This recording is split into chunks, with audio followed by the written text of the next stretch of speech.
تین نشانیاں ایسی ہیں وہ جس اولاد میں ہوگی وہ اولاد نیک صالح اور اچھی اولاد سمجھی جائے گی۔ یہ تین نشانیاں جس اولاد میں نہیں ہیں وہ نیک نہیں ہو سکتی، وہ فرما بردار کہلانے کے حقدار نہیں ہو سکتی۔ سب سے پہلی نشانی، اولاد اپنی والدین کی خدمت کو دنیا آخرت کی کامیابی کا ذریعہ سمجھے، دنیا میں عزت کا اور برکت کا ذریعہ سمجھے، آخرت میں کامیابیوں کا اور جنت کے حصول کا ذریعہ سمجھے۔ نبی علیہ السلام معراج کی شب جب تشریف لے گئے تو جنت میں جب داخل ہوئے تو دیکھا کہ جنت کے اندر تلاوت کی آواز آ رہی ہے۔ تو آپ علیہ السلام نے پوچھا یہ کس کی آواز ہے اور جنت میں کیوں سنائی جا رہی ہے؟ تو آپ کے ساتھ حضرت جبرائیل علیہ السلام نے عرض کیا یا رسول اللہ صلی اللہ علیہ وسلم، یہ آپ کے صحابی حارثہ بن نعمان رضی اللہ تعالی عنہ ہے جو دنیا کے اندر اپنی ماں کی بڑی خدمت کرتے ہیں۔ تو ان کی خدمت کا صلہ اللہ نے یہ دیا کہ یہ پڑھتے قرآن زمین پر ہیں اور اللہ اہل جنت کو، فرشتوں کو ان کی تلاوت سے محظوظ کروا رہے ہیں۔ دنیا میں بیٹھ کر تلاوت اور جنت میں بیٹھ کر ان کی تلاوت کو سنایا جا رہا ہے۔ کس وجہ سے؟ ماں کی خدمت کی وجہ سے۔ حضرت موسیٰ علیہ السلام نے اللہ سے عرض کی یا اللہ، مجھے جنت میں جو میرا ساتھی ہے، جو جنت میں میرے ساتھ ہوگا، میرا رفیق ہوگا، وہ کون ہے؟ اللہ رب العزت نے عرض کی کہ موسیٰ فلاں قصائی وہ تیرا جنت میں ساتھی ہے۔ تو تعجب میں پڑ گئے کہ ایک نبی قصائی کا ساتھی کیسے ہو سکتا ہے؟ چلے گئے، اس کی دکان پر گئے، دیکھا کہ وہ لوگوں کو گوشت دے رہا ہے۔ شام ہوئی، اس کے ساتھ گھر چل گئے تو جا کر اس نے سالن تیار کیا اور پھر ماں کو روٹی کھلائی اور لٹا دیا۔ ماں ضعیف تھی، بوڑھی تھی، تو تھوڑی دیر کے بعد ماں کے کان کی طرف اس نے ماں کے ہونٹوں کے ساتھ اپنے کان لگائے تو ماں نے کچھ کہا اور یہ سائڈ پر ہو گیا۔ اب موسیٰ علیہ السلام تعجب کرنے لگے، پوچھا یہ کیا سارا ماجرا ہے، کیا قصہ ہے؟ کہا کہ یہ میری بوڑھی ماں ہے، میں اس کی خدمت کرتا ہوں اور اس کی خدمت میں خود کرتا ہوں، کسی اور سے نہیں کرواتا، اور جب میں اسے کھانا کھلا دیتا ہوں اور اس کی خدمت سے فارغ ہوتا ہوں، ماں ہے نا ماں، تو یہ مجھے دعا دیتی ہے کہ اللہ تجھے موسیٰ کا جنت میں ساتھی بنائے۔ کہاں میں اور کہاں موسیٰ؟ تو موسیٰ علیہ السلام رو کر کہنے لگے کہ تجھے اللہ نے موسیٰ کا ساتھی بنا دیا، یعنی میں موسیٰ علیہ السلام ہوں، اللہ نے تیری ماں کی خدمت کی وجہ سے تجھے میرا ساتھی بنا دیا۔ اویس قرنی رحمہ اللہ تعالیٰ کو دیکھ لے کہ نبی علیہ السلام کی زیارت نہیں کر سکے، لیکن آپ علیہ السلام حضرت عمر کو کہہ رہے ہیں، صحابہ کو کہہ رہے ہیں کہ تمہاری زندگی میں فلاں قبیلے کے فلاں نام کا فلاں آدمی آئے گا تو اس سے دعا کروانا۔ کس وجہ سے؟ کہ انہوں نے زندگی میں اپنے والدین کی خدمت کو سعادت سمجھا تو اللہ نے ان کے لیے دنیا میں بھی عزت کے فیصلے کرائے اور آخرت میں کامیاب فرما دیا۔ تو جو بچے اپنے والدین کی خدمت کو سعادت سمجھ کر کرتے ہیں، یہ سب سے اچھے اور نیک بچوں کی پہلی علامت ہے۔ نمبر 2، نیک اولاد کی دوسری بڑی نشانی یہ ہے کہ یہ اولاد ایک طرف اپنے بچوں کی خواہش، ایک طرف بیوی کی خواہش اور ایک طرف والدین کی خواہش، تو یہ اپنے والدین کی خواہش کو اپنے بیوی بچوں کی خواہشات پر ترجیح دیتا ہے، تو یہ نیک صالح بچے کی علامت ہے۔ اور یہ والدین کو ترجیح دینا یہ اتنی برکت کا ذریعہ ہے، ظلم نہیں کرنا کہ والدین کی وجہ سے بچوں پر، بیوی پر ظلم زیادتی شروع کر دے، ان کی حق تلفی کر دے، نہیں، ان کے حقوق بھی ادا کرنے ہیں، ان کے ساتھ بھی حسن سلوک سے پیش آنا ہے۔ لیکن اول ترجیح حسن سلوک کے حقدار وہ والدین ہیں۔ واقعہ مشہور ہے، سبھی جانتے ہیں کہ جو 3 آدمی ایک غار میں چلے گئے تھے اور پھر غار کا منہ پتھر سے، چٹان سے بند ہو گیا تھا، اور ہر آدمی نے اپنا اپنا عمل اللہ کی بارگاہ میں پیش کیا تھا۔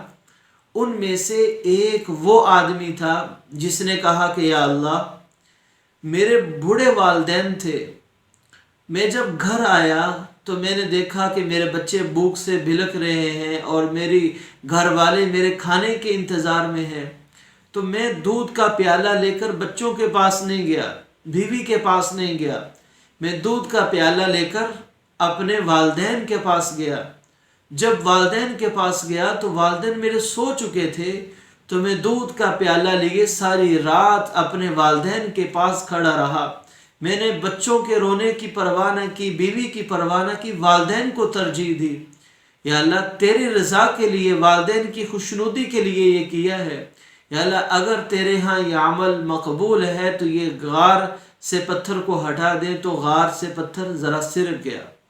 تو بڑی بڑی مشکلات اللہ آسان فرما دیتے ہیں والدین کو ترجیح دینے پر، اور پھر دینی بھی چاہیے۔ عام طور پر لوگ کہتے ہیں جی بوڑھے ہیں والدین، انہیں پیسے دے کر کیا کرنا؟ جیسے بیوی بچوں کو خرچ دیتے ہیں، والدین کو خرچ دیں، ان کے ہاتھ پر پیسہ رکھیں، یار ان کے ہاتھ سے صدقہ کروائیں۔ یہ ماں کے وہ ہاتھ ہیں جس نے سردیوں کی ٹھٹھرتی راتوں میں تیرے پیشاب پیخانے کو صاف کیا تھا۔ یہ وہ ماں کے ہاتھ ہیں جس نے تجھے نہلا دھلا کر تجھے اچھے کپڑے پہنائے تھے۔ یہ والدین کے وہ ہاتھ ہیں جس والد نے اپنی ساری زندگی کی جوانی اور ساری زندگی کی محنت کما کر تجھے بڑا کیا تھا۔ یہ وہ ہاتھ ہیں جس پر تو نے آج پیسے رکھنے ہیں، جس ہاتھوں کے اٹھنے کی وجہ سے تو دنیا میں کامیاب ہوا ہے۔ تو والدین کے ساتھ انہیں اول ترجیح میں رکھنا۔ ایک صحابی نے پوچھا، یا رسول اللہ صلی اللہ علیہ وسلم، من احق الناس لحسن صحابتی، لوگوں میں سب سے زیادہ میرے حسن سلوک کا حقدار کون ہے؟ فرمایا امو کا، امو کا، امو کا، 3 دفعہ فرمایا تیری ماں، تیری ماں، تیری ماں، پھر فرمایا تیرا باپ۔ یعنی ماں سب سے زیادہ حسن سلوک کی حقدار ہے۔ اور ایک حدیث میں فرمایا الوالد اوسط ابواب الجنہ، کہ باپ جنت کا سب سے بڑا دروازہ ہے۔ اگر چاہے تو خدمت کر کے اسے محفوظ رکھ، چاہے تو اس کی بے ادبی کر کے، ناشکری کر کے، اسے ستا کر دروازے کو ضائع کر دے۔ اور ایک اور حدیث پاک میں آپ علیہ السلام فرمایا رضا الرب فی رضا الوالدین، اللہ کی رضا بھی والدین کی رضا میں ہے، اور اللہ کی ناراضگی والدین کی ناراضگی میں ہے۔ اس لیے والدین کو جو اولاد اول ترجیح میں رکھتی ہے، یہ اچھی اور نیک اولاد کی نشانی ہے۔ نیک اولاد کی تیسری بڑی نشانی کہ اولاد نیک کب ہوتی ہے؟ وہ اولاد جو اپنے والدین کے لیے دنیا میں، ان کی زندگی میں بھی اور ان کے دنیا سے جانے کے بعد ان کے لیے دعا کرتی رہتی ہے، ان کے لیے بخشش کی دعا، ان کے لیے عافیت کی دعا، ان کے لیے برکت کی دعا، ان کے لیے لمبی زندگی کی دعا کرتی رہتی ہے، اور ان کے مر جانے کے بعد ان کی بخشش کی، مغفرت کی، جنت میں اعلیٰ مقامات کی دعا کرتی رہتی ہے۔ یہ نیک صالح اولاد کی نشانی ہے۔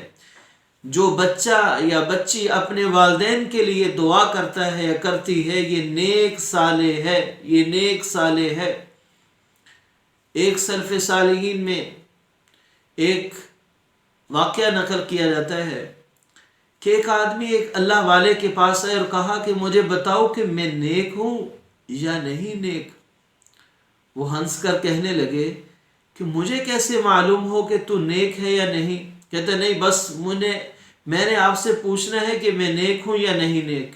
اس نے کہا اچھا، میری بھی ایک شرط ہے، میں تجھ سے سوال کرتا ہوں، بتا تو اپنے والدین کے لیے دعا کرتا ہے یا نہیں؟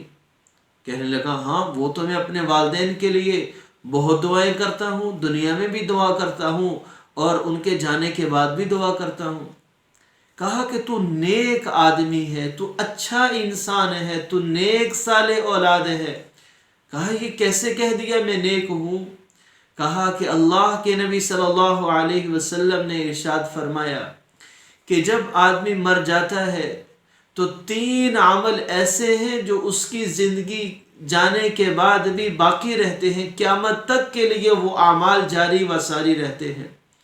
نمبر 1، صدقات جاریہ، ایسا صدقہ، ایسا کام کر کے چلا گیا جس کا فائدہ لوگوں کو پہنچتا رہا، اس صدقے کا فائدہ پہنچتا رہا۔ علم ينتفع به، ایسا علم جس سے لوگوں کو فائدہ ہوا ہو، اس نے درس دیا، اس نے پڑھایا، اس نے بیان واعظ و نصیحت کی، لوگ اس کے علم سے مستفید ہوتے رہے، نیک عمل پر لگتے رہے، گناہوں سے بچتے رہے، اس کی تمام باتوں سے فائدہ ہوتا رہا، تو یہ آدمی چلا جائے گا دنیا سے، لیکن اللہ رب العزت اس کے نام اعمال میں اس کے لیے اجر و ثواب لکھتے رہیں گے۔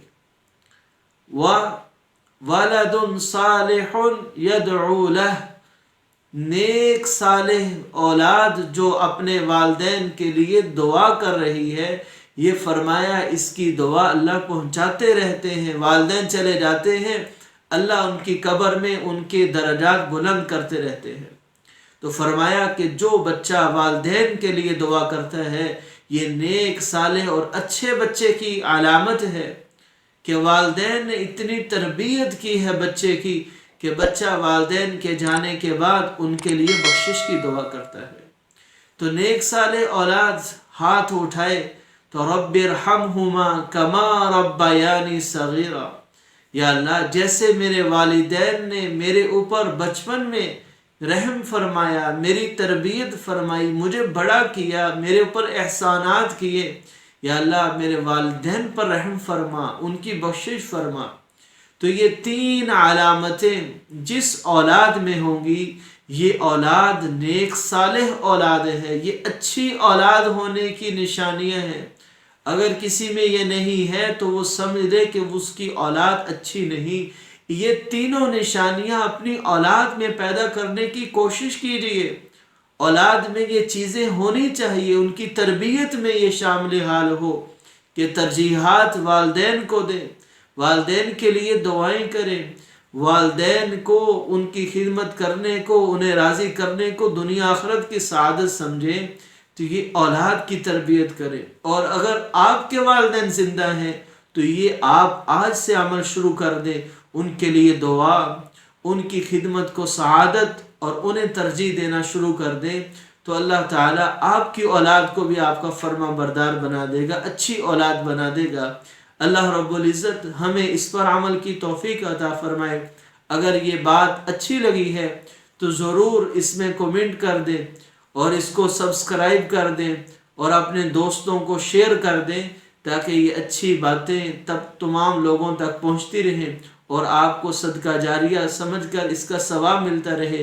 جتنے لوگ اس پر آئیں گے، نیک عمل کریں گے، تو آپ کو اس کا ثواب ملتا رہے گا، اور اچھی بات پہنچا دینا ہر مسلمان کے لیے ضروری ہے۔